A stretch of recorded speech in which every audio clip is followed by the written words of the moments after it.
You take the red pill, you stay in Wonderland, and I show you how deep the rabbit hole goes. Arise, ye prisoners of starvation. Arise, ye wretched of the earth.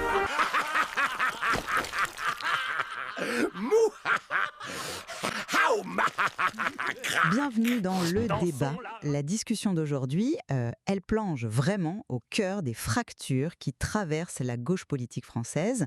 On va essayer de comprendre ensemble ce qui sépare fondamentalement ce qu'on appelle la gauche de ce qu'on désigne comme l'extrême gauche. Le dissident. Oui, la question elle a l'air simple comme ça, mais en réalité, elle est redoutable. Est-ce qu'on parle juste d'une différence de curseur, d'un peu plus ou un peu moins de radicalité? Ou est-ce qu'au fond, il y a une rupture totale, une opposition de nature sur la vision du monde, les objectifs et surtout les moyens? C'est exactement ça.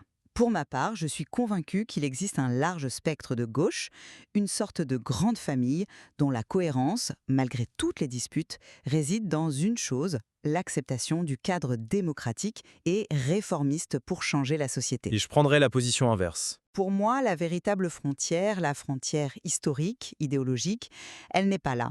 Elle se situe entre ceux qui veulent, disons, aménager le capitalisme et ceux qui veulent tout simplement s'en débarrasser. Alors, posons un peu ma vision des choses.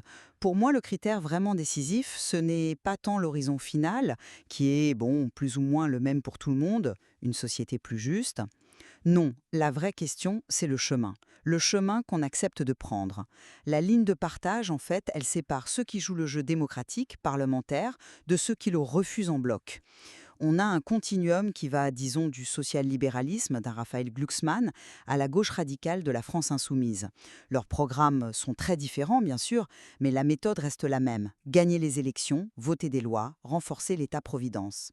Le dissident, même pour la France insoumise, leur discours est quand même celui de la rupture. Discours ? Oui, mais regardons le programme. L'Avenir en commun, c'est un projet profondément réformiste. Il ne propose pas l'abolition de la propriété privée ou la révolution. Il propose une 6e République, une nouvelle constitution, une économie mixte. C'est une transformation radicale, je suis d'accord, mais par les urnes et par la loi. D'ailleurs, le Conseil d'État lui-même, dans une décision de 2024, a classé LFI comme gauche et non extrême gauche. Pourquoi ? Parce que leur projet reste dans le cadre institutionnel. La véritable extrême gauche, pour moi, ce sont les trotskistes, les anarchistes, ceux qui, par principe, rejettent les élections comme une mascarade et prônent la révolution. La différence, elle est là, elle est stratégique. Le dissident. J'aborde ça d'une manière complètement différente. Je trouve que cette distinction sémantique entre gauche et extrême gauche, c'est souvent un piège. Une étiquette qu'on colle sur un adversaire pour le disqualifier. La seule fracture qui compte vraiment, celle qui structure ce camp depuis 2 siècles, c'est réforme ou révolution. Et là, on ne parle plus d'une différence de degré, mais de nature. C'est historique. On a d'abord Marx contre Bakouni, en 1872, le grand schisme sur la question de l'État. Faut-il le conquérir ou faut-il le détruire ? C'est toute la question anarchiste qui est là en embuscade depuis le tout début. Et la 2e rupture... Le dissident. C'est le congrès de Tours en 1920, la séparation entre socialistes et communistes. D'un côté, ceux qui acceptent le jeu parlementaire, et de l'autre, ceux qui suivent le modèle révolutionnaire. Ces 2 traditions, au fond, sont irréconciliables. L'une cherche à gérer le capitalisme, l'autre à le détruire. Le vrai critère, il est là, le rapport à la propriété privée des moyens de production. La social-démocratie, et même LFI, veut réguler, taxer, redistribuer. Mais elle ne remet pas en cause le fait qu'une minorité possède l'économie. L'extrême gauche, elle veut changer ça, elle vise l'abolition. C'est un projet de civilisation complètement différent. Du coup, en acceptant l'économie de marché, même pour la réguler, LFI se place du côté des gestionnaires du système, très loin du projet d'émancipation totale. Je vois bien la construction intellectuelle, elle est très ancrée dans l'histoire. Mais si on revient au concret, à la politique pratique, cette vision mène à l'impuissance. Vous parlez d'un horizon lointain, l'abolition du capitalisme. Moi, je regarde ce qui a fonctionné. L'histoire de la gauche au pouvoir, c'est l'histoire de la conquête de l'État pour le mettre au service du plus grand nombre.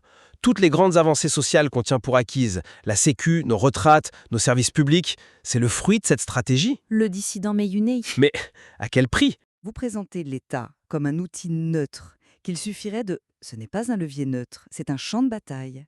Mais c'est le principal et peut-être même l'unique levier de transformation à grande échelle. Le rejeter par principe, comme le fait la tradition anarchiste que vous évoquiez, c'est se condamner à ne jamais rien changer. Le dissident.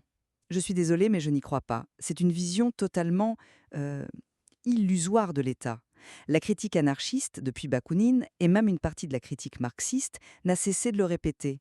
L'État, ce n'est pas un outil au service de tous, c'est l'outil de domination d'une classe sur une autre. Son rôle, c'est de protéger la propriété privée. Et l'histoire du XXe siècle a validé ça de la manière la plus tragique. Regardez l'expérience soviétique. Une bureaucratie a confisqué le pouvoir au nom du peuple et a créé une tyrannie monstrueuse. Mais attendez, vous ne pouvez pas comparer la social-démocratie française et l'URSS. C'est absurde. Le dissident. Je ne compare pas les régimes, je compare les logiques. La logique qui dit que la conquête du pouvoir d'État est la solution. Et ce qu'on observe, c'est que la gauche qui cherche à conquérir l'État finit toujours par être absorbée par lui. Elle en adopte les contraintes, la violence, la bureaucratie. La vraie rupture, la position authentiquement d'extrême gauche, ce n'est pas de vouloir gérer l'État, c'est de vouloir construire une société sans État. Mais cette approche concrètement, elle mène où? À part à commenter depuis la touche, je ne vois pas bien. Prenez la situation actuelle. Le nouveau Front populaire en 2024, malgré toutes les tensions que je ne nie pas, il démontre une chose. La capacité de la gauche à s'unir de manière pragmatique pour exercer le pouvoir, pour faire barrage à l'extrême droite et mettre en place des mesures concrètes. Ça prouve que les divergences peuvent être dépassées au nom d'un objectif commun, dans le cadre institutionnel. L'extrême gauche qui refuse ça, elle se condamne à la marginalité. Le dissident. Je comprends l'argument de l'unité, bien sûr. Il est puissant. Mais si on regarde juste avant, avec la NUPES, cet argument ne tient pas. Vous y voyez une preuve de force, moi j'y vois surtout une preuve de faiblesse et de contradiction insurmontable. La NUPES n'a pas survécu à ces désaccords. Elle s'est effondrée sur des questions fondamentales, des visions du monde incompatibles. Vous pensez à quoi, par exemple ? Je pense à la vision d'Europe. Entre les sociodémocrates fédéralistes et les souverainistes de gauche, il n'y a pas de compromis possible. Je pense à la politique internationale. Le refus initial de LFI de qualifier le Hamas d'organisation terroriste a fait exploser l'alliance. Ce n'était pas un détail, c'était le symptôme d'une fracture géopolitique profonde. Je pense aussi à la laïcité. Ces alliances électorales ne font que mettre un couvercle sur des désaccords qui réapparaissent à la première crise. L'extrême gauche authentique, comme Lutte ouvrière, refuse ces alliances précisément pour ça. Pour eux, c'est une compromission. Mais c'est la définition de la politique, le compromis. Attendre d'être d'accord sur tout, c'est la certitude de ne jamais gouverner. Et pendant ce temps, l'extrême droite, elle, arrive au pouvoir. Une autre ligne de partage qui me semble encore plus fondamentale, c'est le rapport à la violence. La gauche démocratique se caractérise par un rejet de principe de la violence politique. La seule voie, c'est la voie légale, les urnes, les manifestations. C'est une ligne rouge absolue. Le dissident. Là encore, vous posez un cadre qui arrange votre définition, mais qui ne correspond pas à la réalité. Ce que vous appelez violence, c'est une notion très relative. Les courants révolutionnaires partent d'un autre constat. Pour eux, le capitalisme exerce une violence structurelle permanente, l'exploitation, la précarité. Et face à ça, l'État utilise sa propre violence, bien réelle, la violence répressive de la police. Donc vous justifiez la violence en retour. Je dis que c'est plus complexe. Face à cette double violence, ces courants considèrent l'action directe comme légitime. Ça peut être la grève sauvage, le blocage, voire le sabotage. C'est une violence défensive.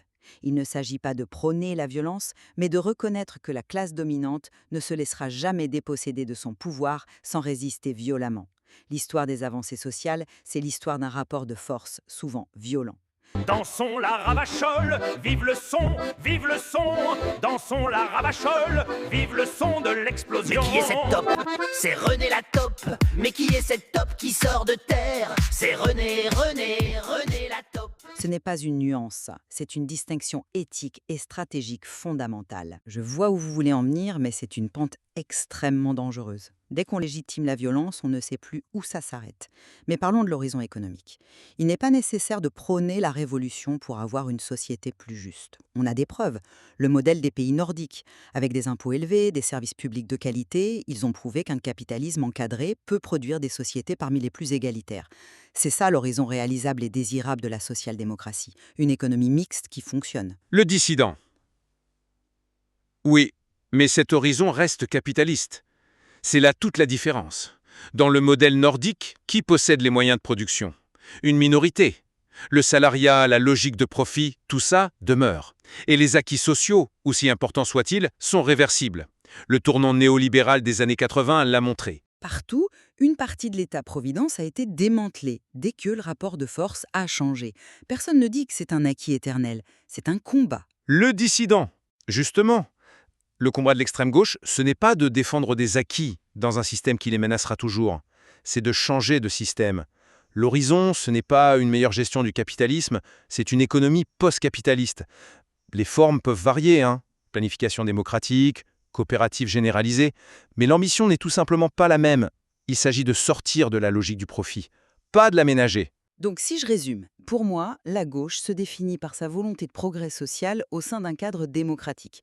Les débats sur l'intensité des réformes sont sains, ils sont nécessaires, mais la véritable fracture, la ligne infranchissable, la sépare des courants qui, par leur rejet des institutions et leur légitimation de la violence, se placent d'eux-mêmes en dehors de ce pacte républicain. Le dissident. Et pour moi, cette discussion confirme que la question clé, c'est toujours la même qu'il y a un siècle. Réforme ou révolution? Gérer loyalement le capitalisme ou bien chercher à l'abolir? Ce sont deux projets politiques qui n'ont rien à voir. Ils ont leurs propres histoires, leurs propres théories, leurs propres stratégies. Vouloir les fusionner sous une même étiquette de gauche ne fait que créer de la confusion et au final affaiblir les deux camps. Nos documents montrent en tout cas que ce débat n'est pas nouveau.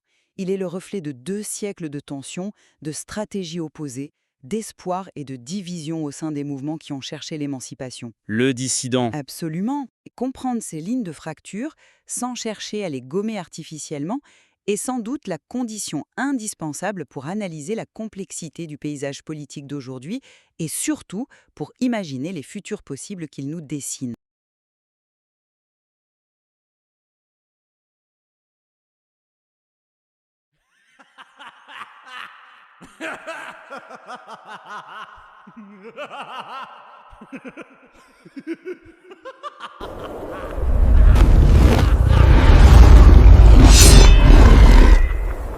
You take the red pill, you stay in Wonderland, and I show you how deep the rabbit hole goes. Arise, ye prisoners of starvation.